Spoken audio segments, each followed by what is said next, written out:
Welcome to Sarder TV, an idea sharing platform founded by Russell Sarder, who's an author, investor, and the CEO of Netcom Learning and AI Certs. We're really excited to welcome our guest, Sonia Alleyne, today. Sonia, thank you so much for joining us. Thank you, Vishali. Thank you for having me. So Sonia, you have so many accomplishments. As an editor in New York, you had a chance to interview people like Ursula Burns, Oprah Winfrey. You're the founding editorial director for the Women of Power Summit, and you're an author. And today we're here to talk about your latest book, Storytellers Magic, the Storytelling Business Journal. But before we get into that, I'd love for you to tell us a little bit about yourself, your background, your career, how you got to where you are today. Yeah, so I always start at the beginning. I was born in England of Caribbean parents who met. They were actually the first generation of what is now called the Windrush generation. They met in England. My father worked for the Royal Air Force, was born in Cuba of Jamaican heritage, and my mom was born in Barbados. And England had started recruiting people from their colonies after World War II and after the Depression, the Great Depression. And so that's where my parents met. It's where a lot of immigrant families, were born and developed. And then from reading, other magazines, my parents wanted to come to the States. And so I was born in England, but I was raised here in the United States and educated here, and grew up, watching television, watching the news. For me, it was Barbara Walters, right? Watching her. I remember, when you think about, she was I remember her making news because she was the first woman to make, I think it was $1 million. Like she got a $1 million contract, which was a big deal at the time. And, we got to watch her do these great interviews with world leaders, with celebrities. And I think that really nurtured this interest in storytelling for me. Yeah. And it's kind of weaved its way through all of my career. Yeah. And I was going to say, you don't have any sort of accent. You have a very American accent. So yeah, I've been here a long time, and have taken classes and all of those things, because I've done television, I've done radio. And so the training to lose those regionalisms, as they were called, that's probably why. Yeah. So tell us what inspired you to write your book, Storytellers Magic, the Storytelling Business Journal. Yeah, and again, a lot of it comes from my background. I had, worked in media and for a number of years, worked for a number of publications, doing a number of different things, and then worked for government, and which was probably my least favorite career path. But I learned a lot there. And I learned that although we were in an area where we collected taxes and parking tickets, right? The two things that New Yorkers hate the most, that we were able to increase compliance if we were able to explain the process better, if we were able to listen better to the concerns of the constituents, that the compliance process was a lot easier. And my girlfriend and I, who we'd worked together, we met as friends at Black Enterprise. She worked in design and I worked in editorial. And we would often just talk about the challenges that businesses had in terms of telling their own story. And so we decided to come together and create this company called Storytellers Magic, but to further develop this book called the Storytelling Business Journal to help businesses tell effective stories, because all businesses, what we understood is that big brands were great storytellers, and so that was the basis for us wanting to create this book. Sure. And you mentioned that successful brands like Nike and Starbucks and Dove, just to name a few, they really offer great storytelling to build their brands. So tell us how they've excelled in storytelling and how it's impacted their businesses, so that we can sort of learn from some of the lessons that they've learned to become such great storytellers. Absolutely. So what's really fascinating about the brands that you've mentioned, specifically Dove, Nike, and even we like to use as an example often Peloton, right? Dove is soap. Nike is a sneaker. Starbucks even, right, is coffee, and Peloton is the exercise bike. And so when you think about it, or the stationary bike, when you think about it, those are really, really basic products, right? Soap, sneakers, stationary bike, and coffee, right? But what they've done is they've found a unique value to what they offer, and that is how they've been able to tell their story. So if you think about Nike, right, and you think about what constitutes or what creates a great basketball shoe, Nike never sells traction. They don't sell the materials that they make. They don't sell the fit. They put a superstar in the shoe, and their message is just do it. They actually sell inspiration. They don't sell the sneaker at all. They sell the ability for people to feel better about what they are doing or where they are. The same with, we like to use the example of Dove, right? Dove for the first 50 years sold that this was a beauty cream. But after that, what they really sold was this notion of aspiration, right? That you could redefine your own image, or you could redefine what beauty looked like. So it wasn't really that this soap is the best cleanser, at least it was 50 years ago. But when they changed their story to include real beauty, that became their new messaging, what real beauty looked like. And it wasn't confined to traditional looks. They were able to grow their business by $200 million, which is a significant amount, just by changing the story, not by changing the product, by changing the story. And so if you understand the importance of your value, that's really the most important piece. And you can communicate that value. That's what resonates with customers, and that's what impacts brands today. Yeah, that's really fascinating. And you do talk about the importance of that, the clarity of a company's mission and value. Can you talk a little bit about that?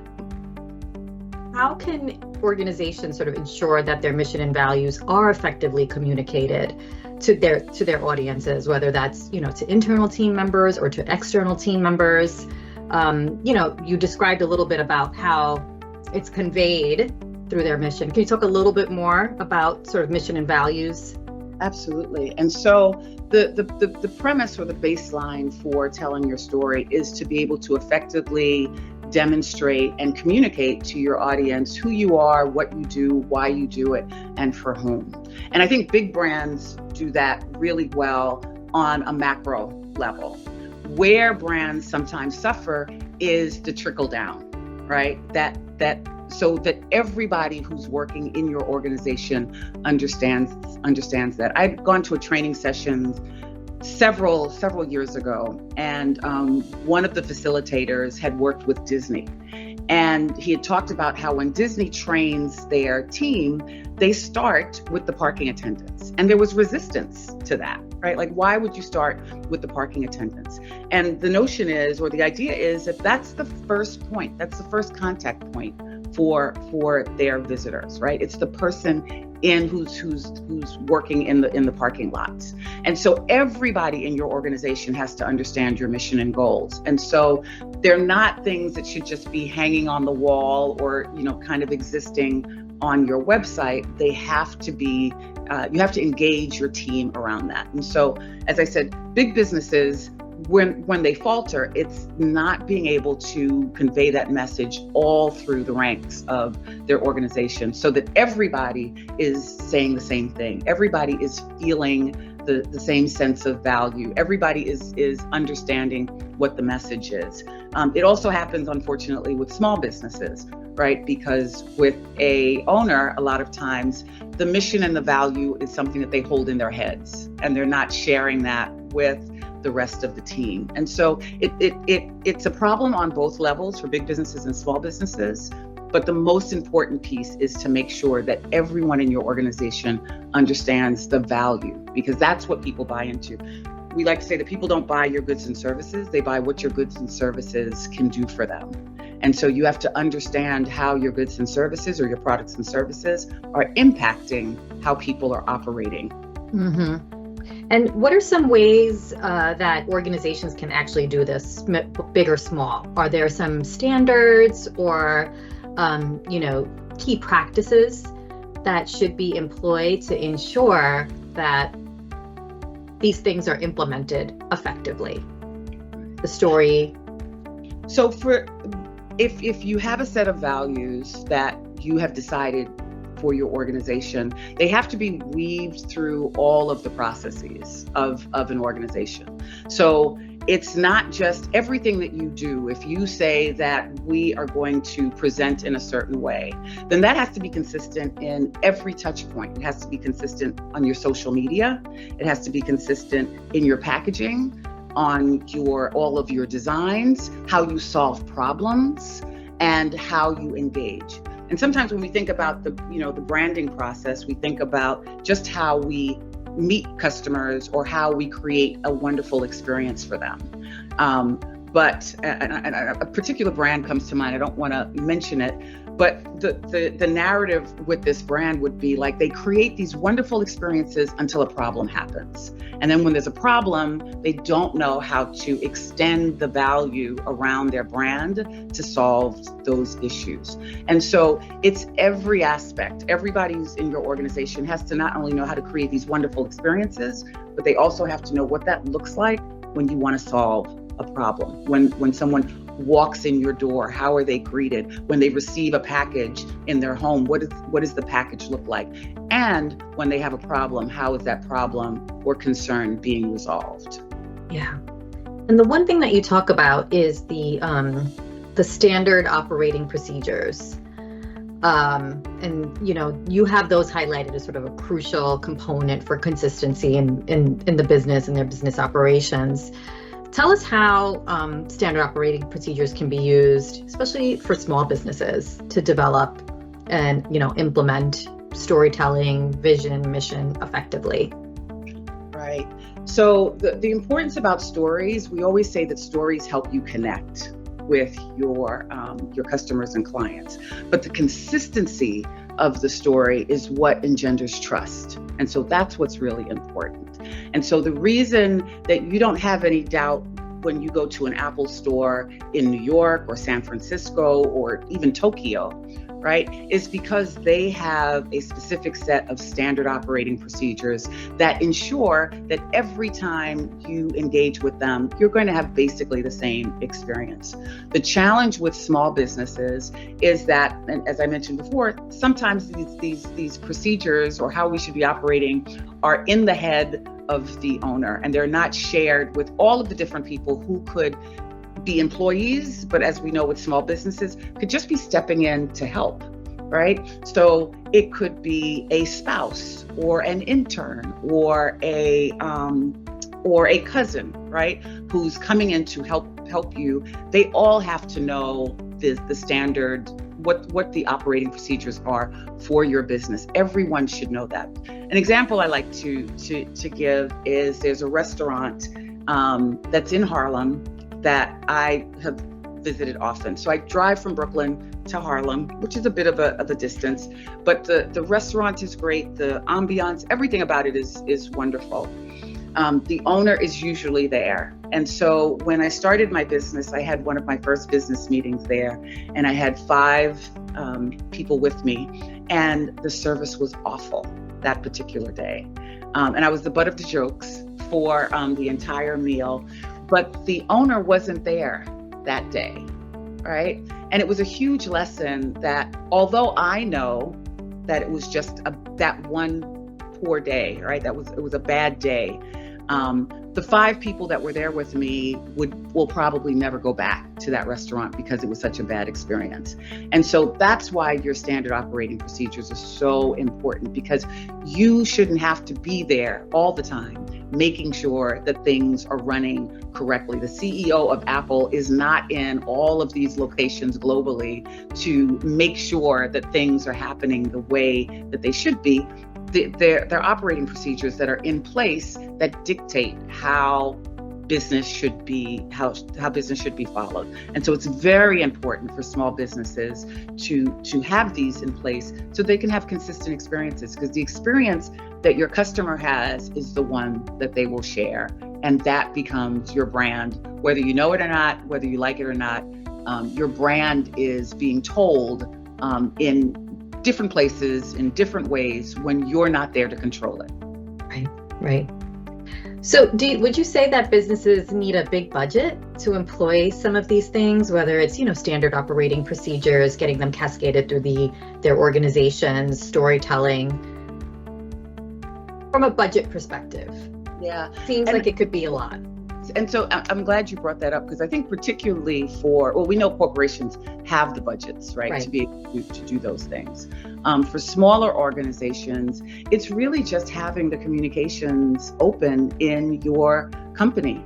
When I worked with the Department of Finance, we did regular training to just remind people what our pillars were, and to have them ask questions, and to listen to the people who were on the front line so we could make adjustments. A big part of storytelling is also listening, right? And so at the top of the organization, you may have a good sense of what the market needs and how it should be, how things should be provided for the market. But then you have people on the front line who can give you the feedback and say, no, this isn't really working, or this really works better than whatever we had expected, or whatever we had thought about previously. So it's for many organizations, I think a big problem is not listening to the people who are on the front line, who can give you valuable feedback about how your story is resonating and how effective it is. Sure. And then, so for organizations and businesses who actually do want to start incorporating marketing strategies, what advice do you have for them to get started? To be really clear on what your value is, right? Again, Nike doesn't sell shoes, they sell inspiration, right? Starbucks doesn't necessarily sell the best coffee, right? It sells community. And so you have to really understand what your value is before you can even create a story, before you can even engage the rest of your employees, before you can get buy-in. You have to be very, very clear. And so you have to make a decision about, this is what we stand for.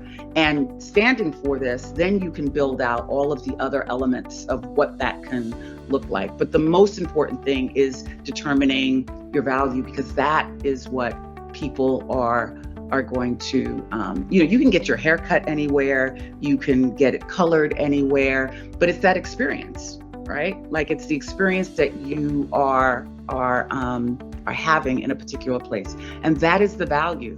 And I think that we've moved away from, and what I'll add to that is deciding, once you understand what your value is, being really clear about what kind of experience do you want to create for your customer and or your client. We've really moved away. I mean, customer service has really deteriorated in all industries, big, small, and we've forgotten the importance. I think we've been so focused on the advantages of technology and how things can move so quickly that we have forgotten the piece of customer service and how to really make people feel good about engaging with your product or your service. And so I think those are the places where people have to really focus, deciding on what it is what their value is, and then being really clear about the experience that they want to be able to create for their customers.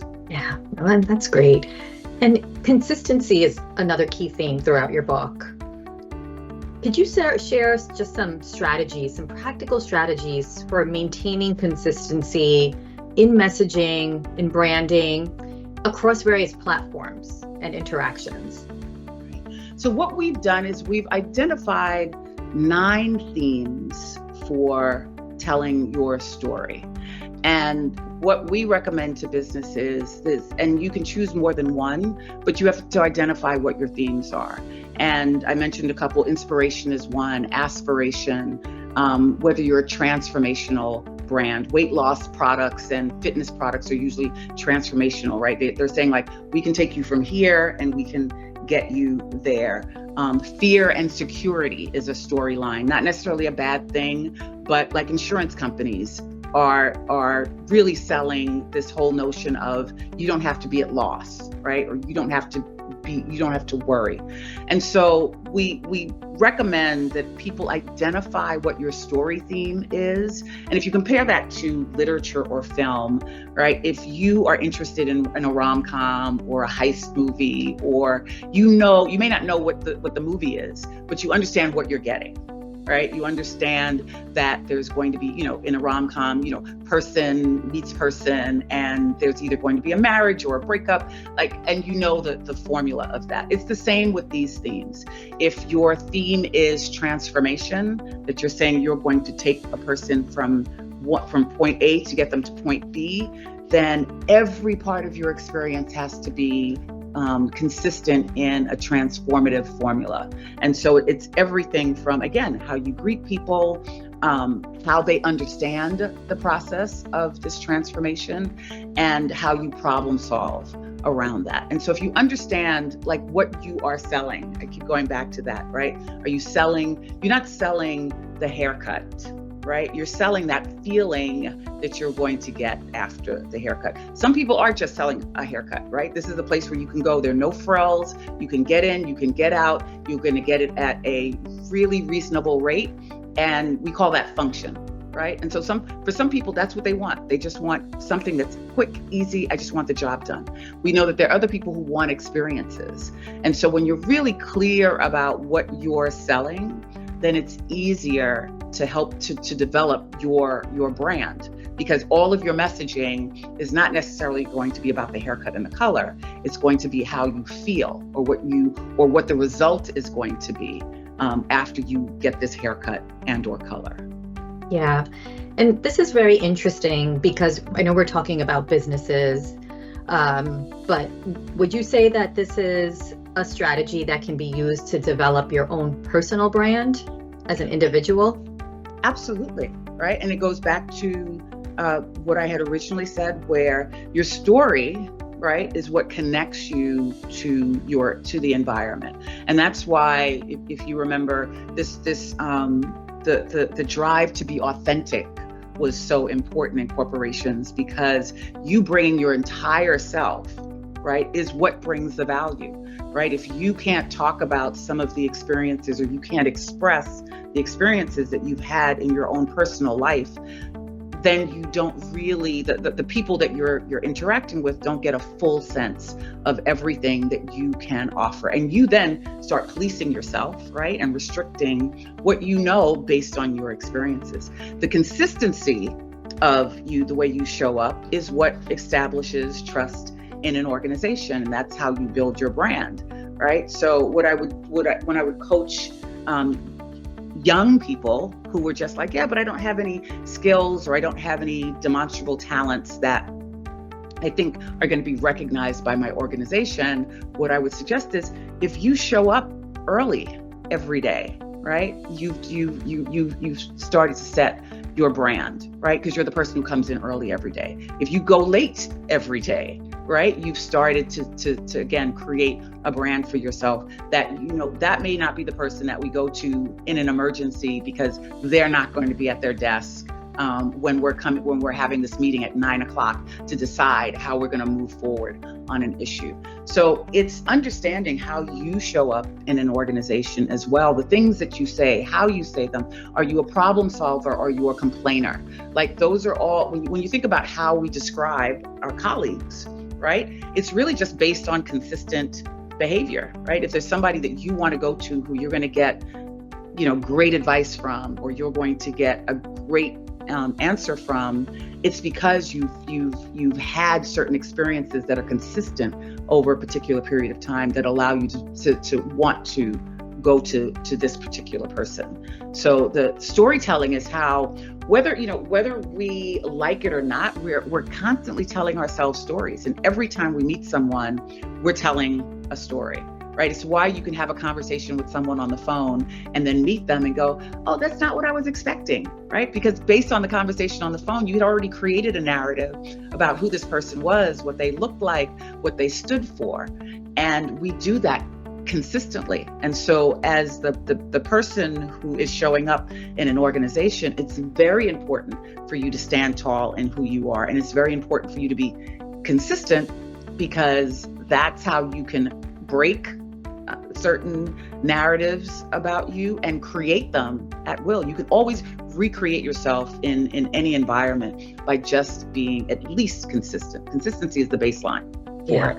Yeah. And what about collaboration?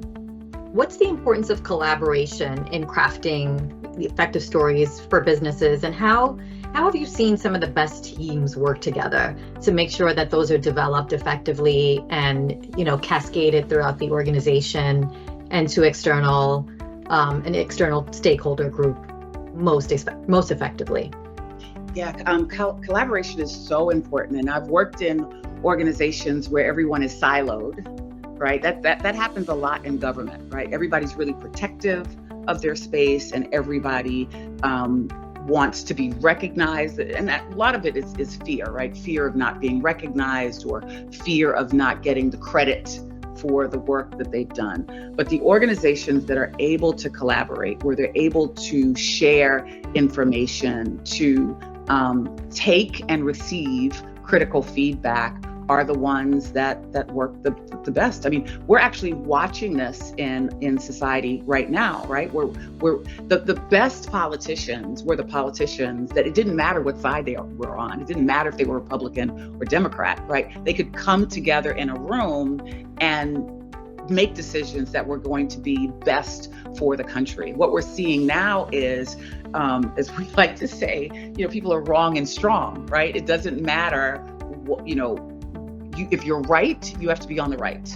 If you're on the left, you have to be on the left. And it doesn't matter what the evidence shows or what the data shows. If you're on the right, you're on the right. And so that's what we're struggling with currently in society, is that we haven't been able to collaborate. Like, Washington is a total gridlock, just standing on what, really, right? Like this, I'm right. Everybody's saying I'm right, and nobody wants to listen to the other side. And we're seeing the breakdown in society. So if anybody wants to examine, how dangerous it is to step away from collaboration or not collaborate, you just have to look at what's happening in our own government. But the best corporations are the ones that are able to listen across divisions and listen up and down in the organization as well.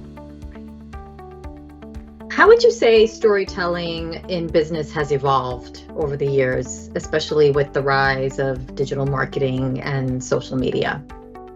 Well, the biggest is that everybody gets to participate in the storytelling, right? And so before, it was whatever an organization put out and said and decreed, that's everybody kind of fell in line for that. Now, an organization can say this is what it is, and they can be challenged, they will be criticized, they can be canceled, right, quote unquote. And so right now, everybody, before we had media and they fed everything in our society, now everyone is their own media, right?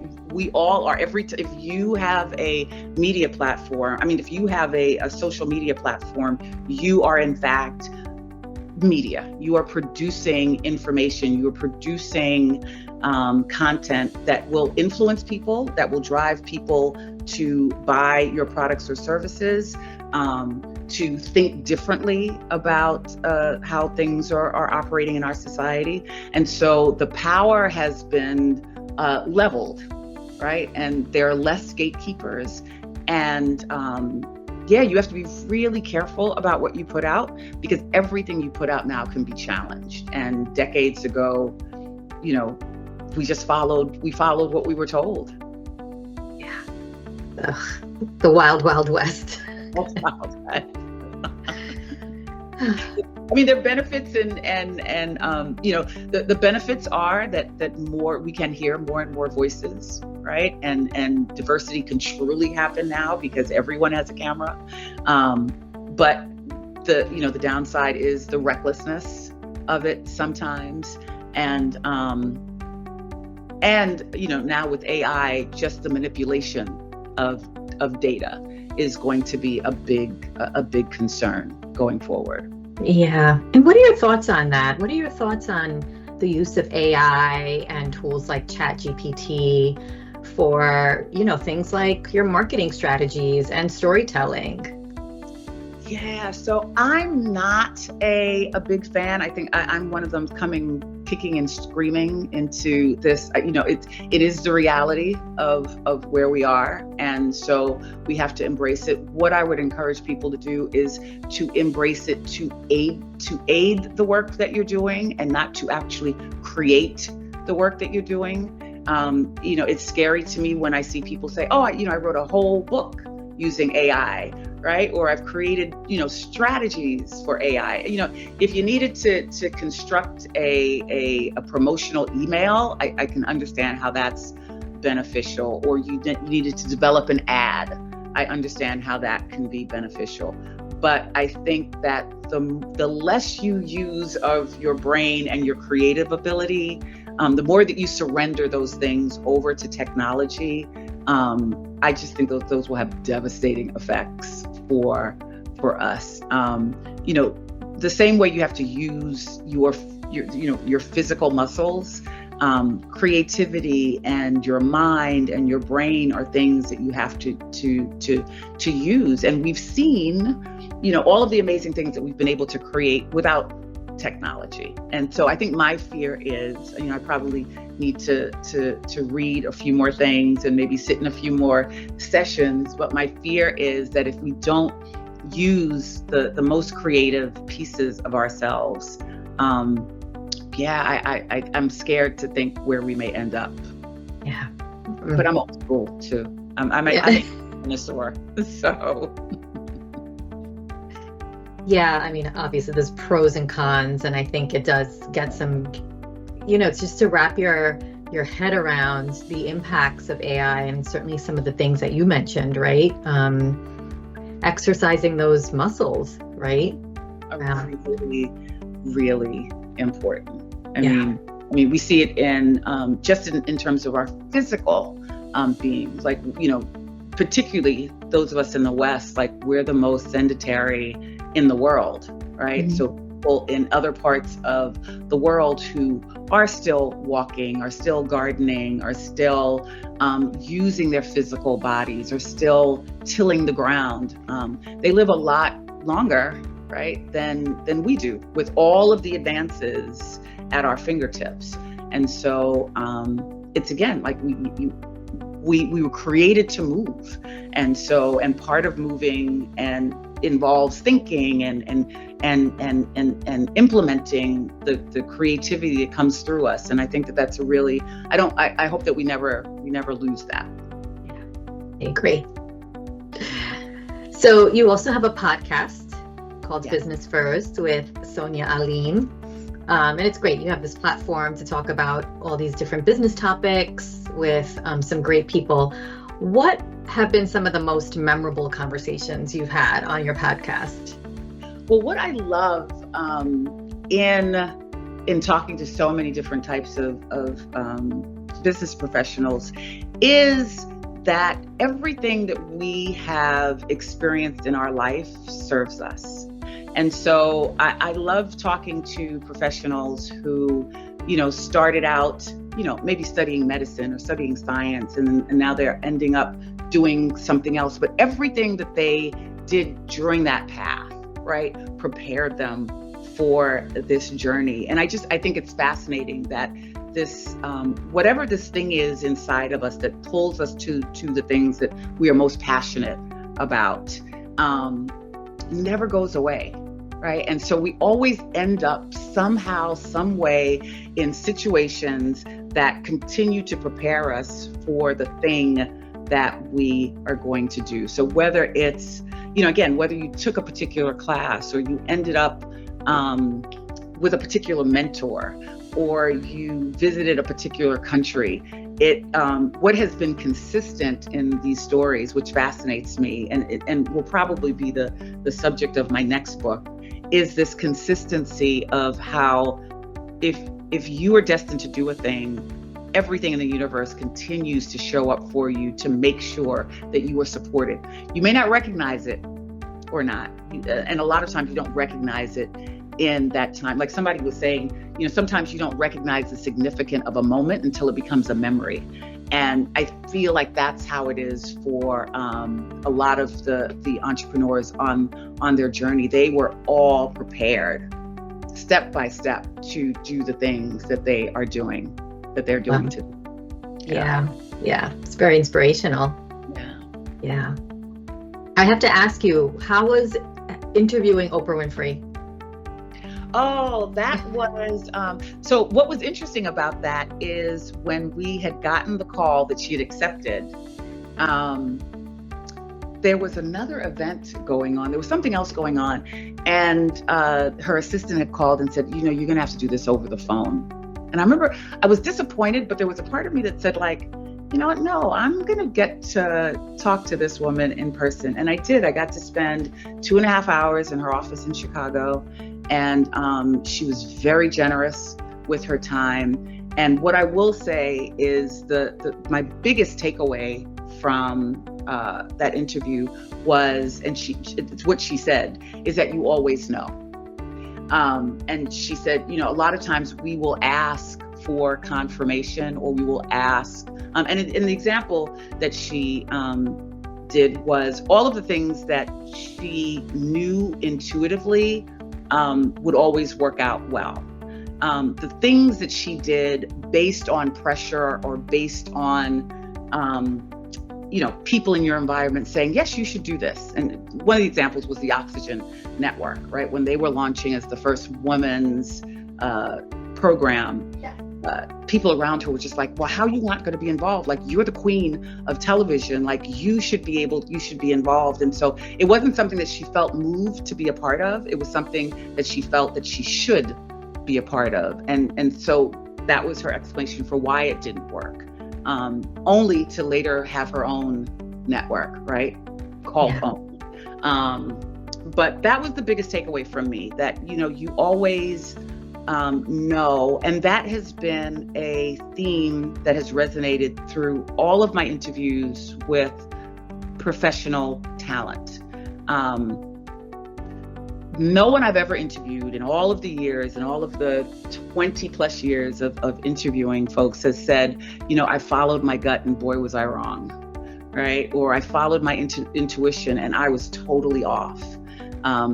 Everyone I've interviewed who's talked about, going with their gut or following their gut, whether it was to prevent something or to create something, I think it's probably one of the most important business strategies, is to be able to listen, to quiet yourself long enough so you can hear your guts, right? So you can hear the thoughts that are coming through, and then trusting, even when everything around you is saying something different, trusting what's going on internally to say, yes, everybody's going left, but I'm gonna go right on this. And it's always the best decision, always. How have you used this insight and advice for yourself personally? Yeah, so I still struggle with it. But I think the best example was for I Kick Ass at Work. When I came up with that title and shared it with a few folks, like it came so naturally for me to come up with that title. And when I shared it with a few people, they were just like, Sonia, that's not your brand. Like, it's, that's harsh. It's rough. It's, you shouldn't do that. And I stuck with it. I just stopped talking about it, right? As I was developing the project, I just stopped talking about it and I kept it. And the response, once the book was published, the response has been just very supportive, very encouraging. And it's the attitude that I wanted people to feel, not to physically hurt someone, right? But to really feel like they own the environment that they're in and that they have the power to create it. I was, when I created that book, I was actually sitting in a job that I wasn't feeling valuable. I wasn't feeling like I was giving value. And often when I interview mentees or folks for positions, I always say to them, always think about the story you want to create when you leave this organization. And I was sitting there thinking, like, what is my story? Like, what have I done here? And I was watching my boss, who was literally just checking things off of a list. And during one lunch period, I decided to sit and just write down all of the things that I had accomplished. And when I had finished writing everything down 2 pages later, right, I said to myself, I kick ass at work. Like, why was I beating myself up? And so it was part of the reason why I created this journal, was for women to document what they do, to acknowledge what they've accomplished in the moment, right? Because the further you move away from an accomplishment, the less details you remember about it. And so if you can write down what you've done, write down the things that move you in your environment, whether it's something that inspired you, frustrated you. And as with all diaries, right? When you go back and you read, sometimes you see that there are themes, right? And what you can understand in that moment is that it may not be the environment, it may not be the workplace, it may not be the boss, it may be me, right? It might be how I'm showing up. It might be how I'm behaving. It may be how I'm reacting, right? Those may be all the reasons why I'm not moving, right? Yes, all the isms exist: racism, sexism, discrimination, for sexual orientation. All of the isms exist. They will continue to exist. It's the fabric of our society, unfortunately. There are systems in our corporate spaces that hopefully sometimes can effectively deal with them. Sometimes they fail us as well. But sometimes it's not the environment, right? Sometimes it's how you feel about yourself. Maybe it's how worthy you think you are. And so it's the importance is, all of that to say, the importance of doing the internal work and looking at yourself before you charge the environment, to look at yourself and see how you're showing up, how you're performing, and what your mindset is. I say mindset is the driver for everything. And the biggest influence on your mindset is usually the environment, right? And so it's really important for you to manage all of those things. Yeah. And, your career has seen a blend of journalism and writing. You're an entrepreneur, event organization. How do you think all these diverse experiences have influenced your perspective on success, on career development? Yeah, having a wide range of experiences has taught me how to interact in a number of different places, in many different types of places. It's taught me the importance of being compelling, the importance of being responsive instead of being aggressive. One of my favorite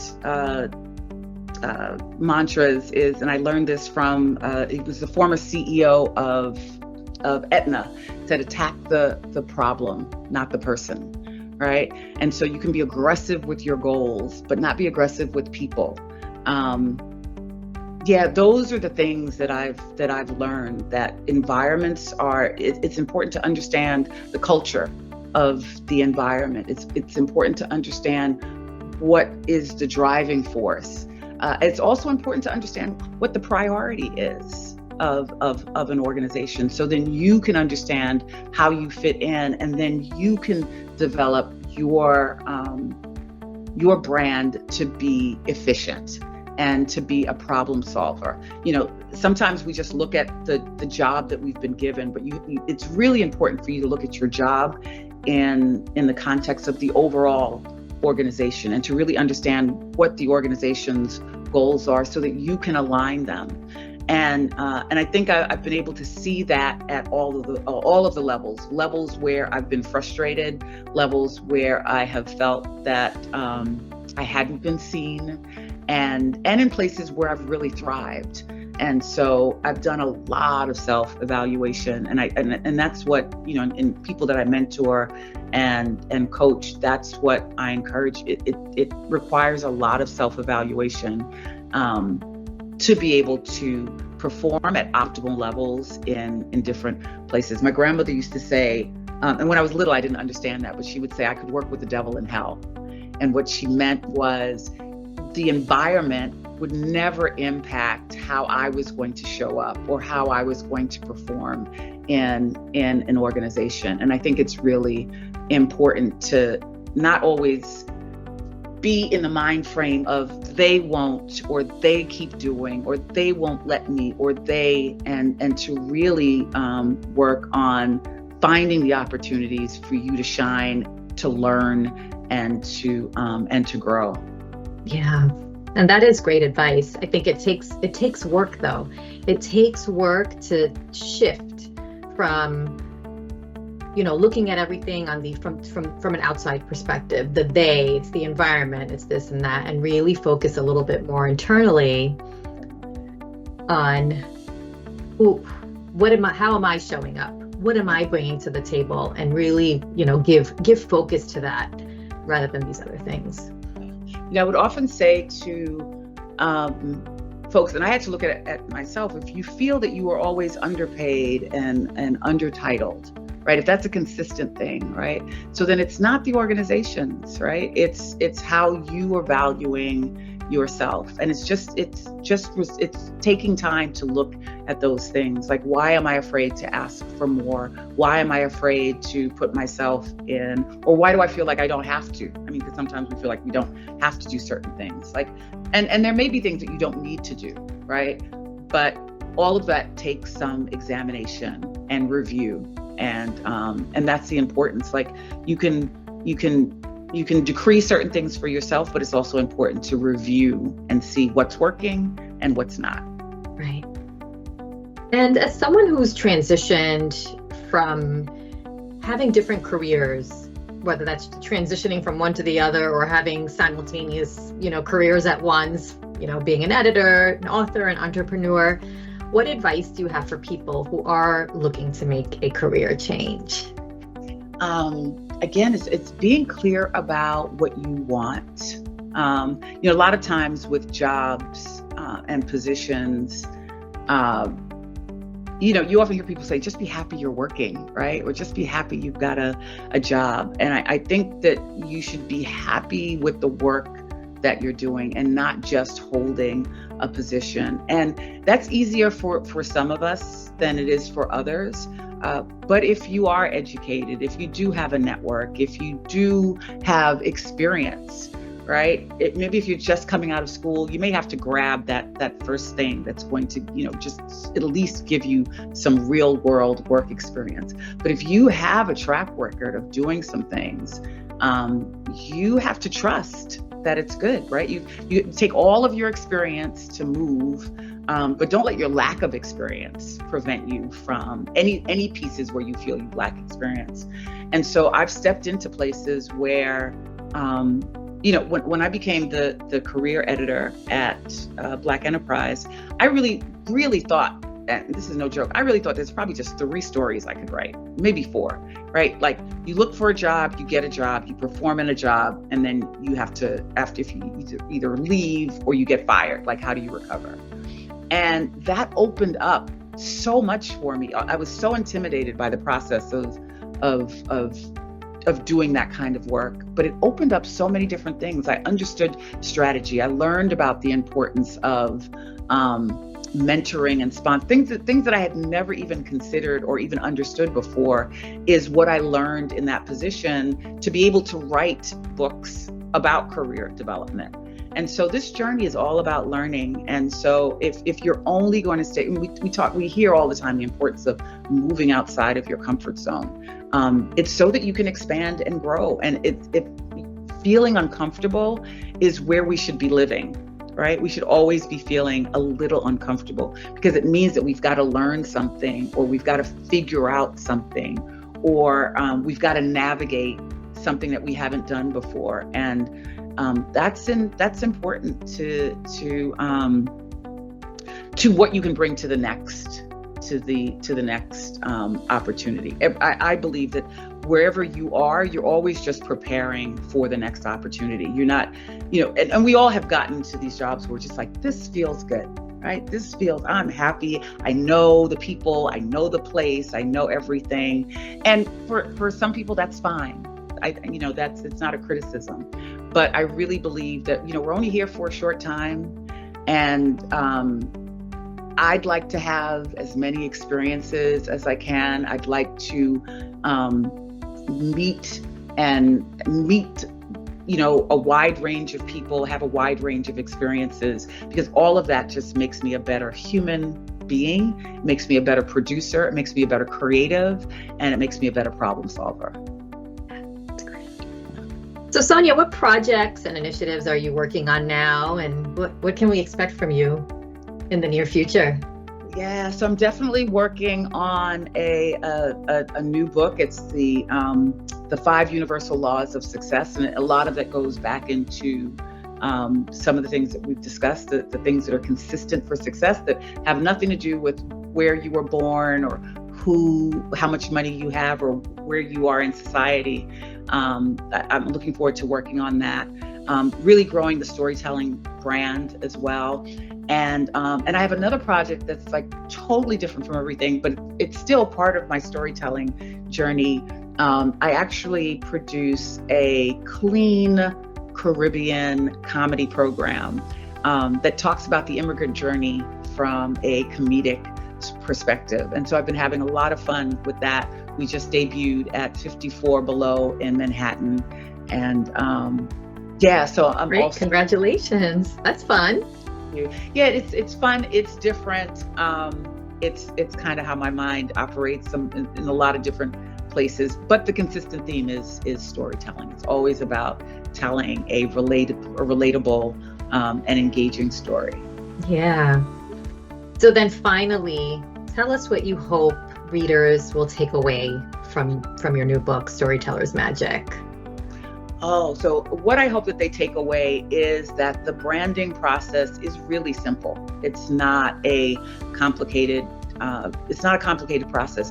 You can take books, there are tons of books, there are tons of courses on how to brand, but it's really just understanding, again, what your value is, what the experience is that you want to have a customer experience, and being consistent. And we believe we have very effective tools to be able to help you understand how to do that in a non-stressful capacity, and with particularly for smaller business with not a lot of money. Great. Well, this was great, Sonia. I really enjoyed our conversation, and I want to just thank you for being with us today. Thank you so much for having me. I'm a fan of Russell Sarter. I love the work that he's doing, and so I'm really honored to be among the voices that you are sharing on your site. Thank you so much. Thanks, Sonia.